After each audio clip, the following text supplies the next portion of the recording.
Hello, welcome to Canada Mallu vlogs. കാനഡയിൽ വിൻ്ററൊക്കെ കഴിഞ്ഞ് പതിയെ സമ്മർ തുടങ്ങിയിട്ടുണ്ട്.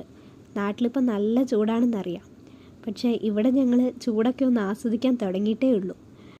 എന്നെ സംബന്ധിച്ചിടത്തോളം കാനഡയിലെ വിൻ്ററും സമ്മറും ഒക്കെ എനിക്ക് പുതിയതാണ്.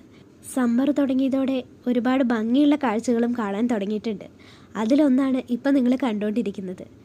ഞാൻ വർക്കിന് പോയപ്പോൾ കണ്ടതാണ്. അപ്പോൾ നിങ്ങളെ കൂടെ കാണിച്ചു തരാമെന്ന് കരുതി. വഴി നീളെ മഞ്ഞ കളറുള്ള പൂക്കൾ.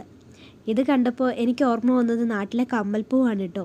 റോഡ് സൈഡിലൊക്കെ ഇങ്ങനെ കമ്മൽപ്പൂ വിരിഞ്ഞ് നിൽക്കുന്നത് നാട്ടിൽ നിന്ന് ഒരുപാട് കണ്ടിട്ടുണ്ട്. പക്ഷേ അത് ഇത്രയും ഉണ്ടാവില്ല എന്ന് തോന്നുന്നു. ഞാൻ രാവിലെ വർക്കിന് പോകുമ്പോൾ ഇതൊന്നും ഇവിടെ ഉണ്ടായിരുന്നില്ല. നല്ല മഴയത്താണ് ഞാൻ പോയത്. തിരിച്ചു വരുമ്പോൾ ഞാൻ ദൂരേന്ന് നോക്കുമ്പോഴേ നിറയെ മഞ്ഞ കളർ കണ്ടു. അതെന്താണെന്ന് ആദ്യം എനിക്ക് മനസ്സിലായില്ല. അടുത്ത് വന്നപ്പോഴാണ് ഇത്രയും പൂക്കളാണ് പൂത്ത് നിൽക്കുന്നതെന്ന് കണ്ടത്. എന്തായാലും കാണാൻ നല്ല ഭംഗിയുണ്ട്. അപ്പോൾ വീഡിയോ ഇഷ്ടമായിട്ടുണ്ടെങ്കിൽ ലൈക്ക് ചെയ്യാനും ചാനൽ സബ്സ്ക്രൈബ് ചെയ്യാനും മറക്കല്ലേ.